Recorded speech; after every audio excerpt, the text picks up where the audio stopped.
सरकार की जनहितैषी योजनाओं पर अब फंडिंग की कमी का ग्रहण लगता दिख रहा है।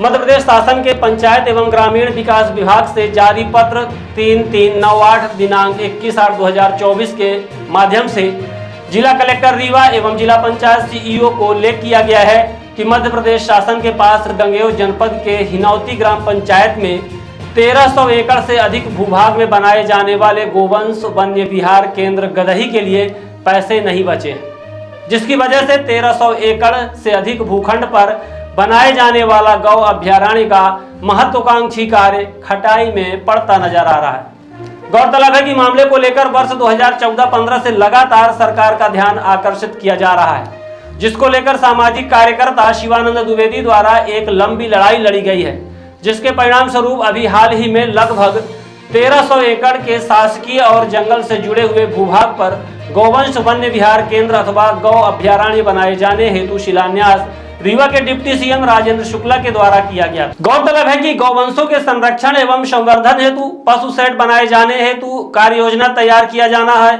जिसमें चारागाह, वाटर टैंक, बाउंड्री वाल, तार, फेंसिंग एवं पशुओं को व्यवस्थित करने के लिए विशेष सुरक्षित पशु शेड बनाए जाने की योजना होती है। इसी दिशा में प्रारंभिक तौर पर 10 पशु शेड बनाए जाने के लिए मनरेगा योजना के तहत प्रस्ताव मुख्य कार्यपालन अधिकारी जिला पंचायत रीवा एवं जिला कलेक्टर के द्वारा पंचायत एवं ग्रामीण विकास विभाग के प्रमुख सचिव को भेजा गया था, जिस पर पत्र क्रमांक 3398 दिनांक 21/8/24 के द्वारा जानकारी मिली कि अब वह 10 पशु शेड बनाए जाने की घोषणा निरस्त कर दी गई है। इसके पीछे फंडिंग की कमी और साथ में निर्माणाधीन मनरेगा और गौशालाओं के कार्य का बड़ा कारण बताया जा रहा है।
अब सबसे बड़ा सवाल यह है कि जुबानी जमा खर्च पर चलने वाले मध्य प्रदेश की भाजपा सरकार में अभी हाल ही में ग्वालियर संभाग में कार्यक्रम के दौरान मुख्यमंत्री डॉक्टर मोहन यादव ने लगभग 438 एकड़ भूभाग में भारत की पहली अत्याधुनिक गौ अभ्यारण्य बनाए जाने के लिए एक बार पुनः घोषणा की थी।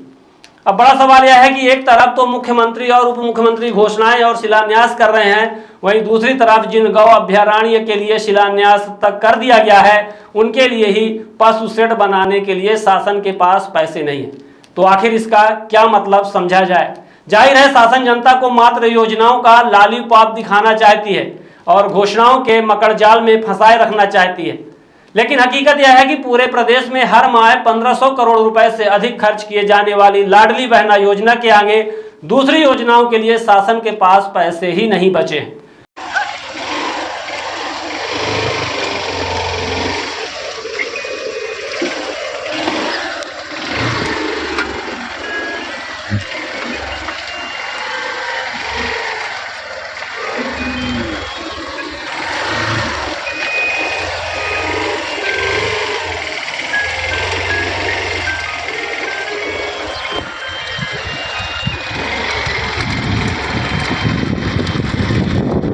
वो नहीं है।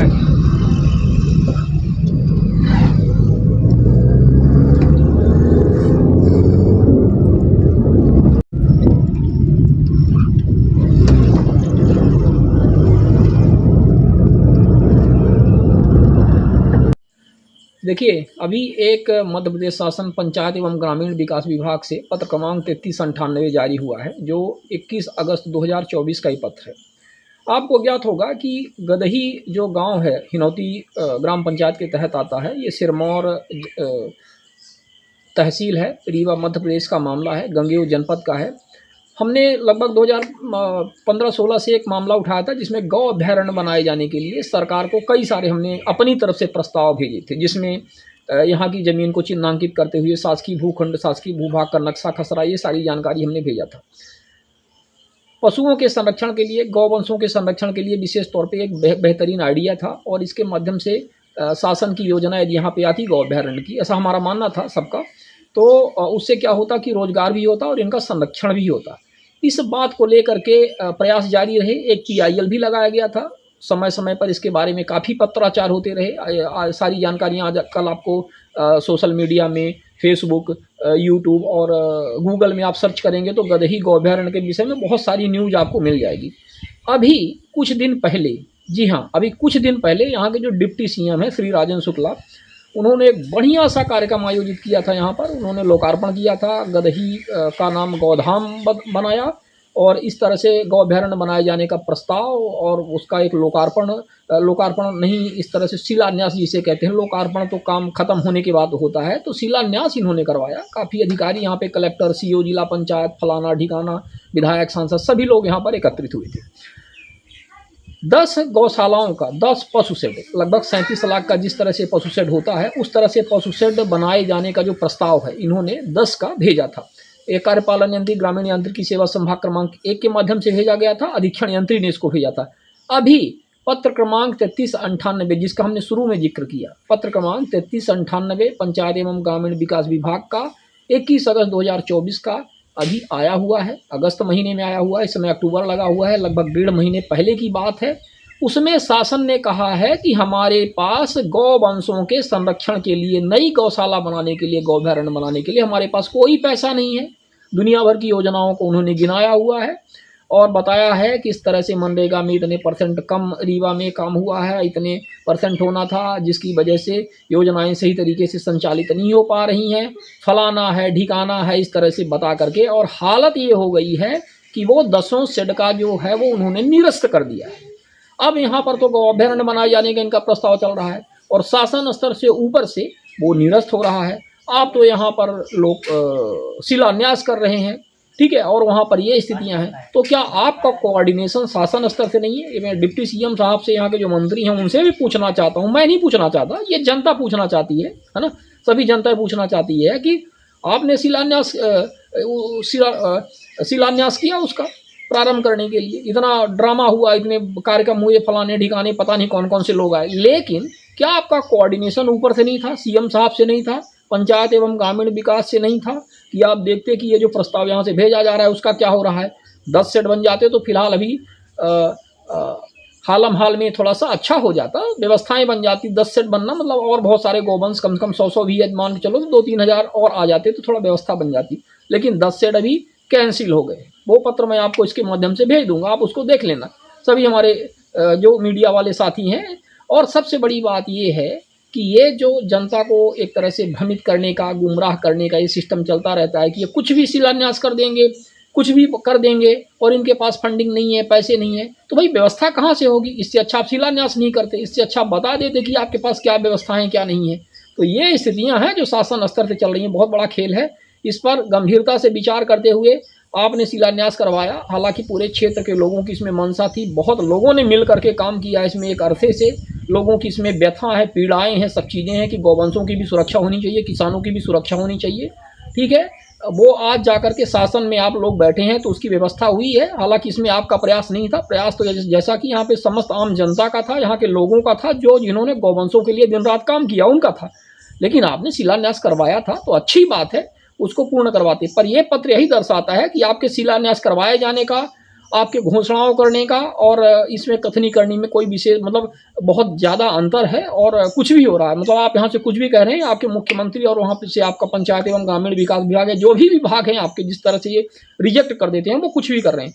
तो बहुत चिंता की बात है। इसको प्रोजेक्ट को सक्सेस करिए और यहाँ पर प्रयास करिए कि जल्दी गौ अभ्यारण्य बन जाए। सिर्फ ये ना हो कि आश्वासन पे ही चलता रहे, और ये प्रक्रिया अच्छी नहीं है। जो भी आप करके गए यहाँ पर, जो भी जनता की यहाँ पे मंशा है, उसको पूर्ण होना चाहिए।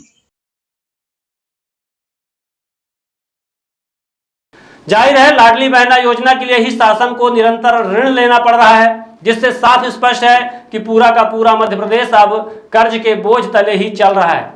ऐसे में सपने दिखाने के अलावा ना तो किसानों के लिए और ना ही गौवंशों के लिए कुछ खास होने वाला है। बहरहाल उक्त पत्र क्रमांक 3398 दिनांक 21/8/24 के माध्यम से अब यह भली भांति स्पष्ट हो जाना चाहिए कि भाजपा की कथनी और करनी में कितना बड़ा अंतर है। अब एक बात तो निश्चित है कि इस पत्र में प्रदेश में लाखों की संख्या में भटकते हुए बेसहारा गोवंशों के लिए सरकार के दरवाजे फिलहाल बंद कर दिए गए हैं। मिल रहा है आयुष्मान भारत निरामय योजना का लाभ। आयुष्मान जन आरोग्य योजना के तहत सभी प्रकार के मेडिक्लेम की सुविधा उपलब्ध है। हमारे यहाँ लेजर कैंसर, अस्थि रोग, एंडोस्कोपी, लेप्रोस्कोपी एवं प्रसूति रोग का अनुभवी चिकित्सकों के द्वारा उपचार किया जाता है। कैंसर के इलाज एवं ऑपरेशन अब रीवा के नेशनल अस्पताल में उपलब्ध है। नेशनल हॉस्पिटल के संचालक डॉक्टर अखिलेश पटेल के द्वारा उपलब्ध करवाई जा रही हैं सभी सुविधाएं। आयुष्मान से संबंधित किसी भी प्रकार की जानकारी के लिए संपर्क करें मोबाइल नंबर 9691288560 पर, या फिर संपर्क करें 7566831551 पर। हमारा पता है नेशनल हॉस्पिटल समान तिराहा रीवा।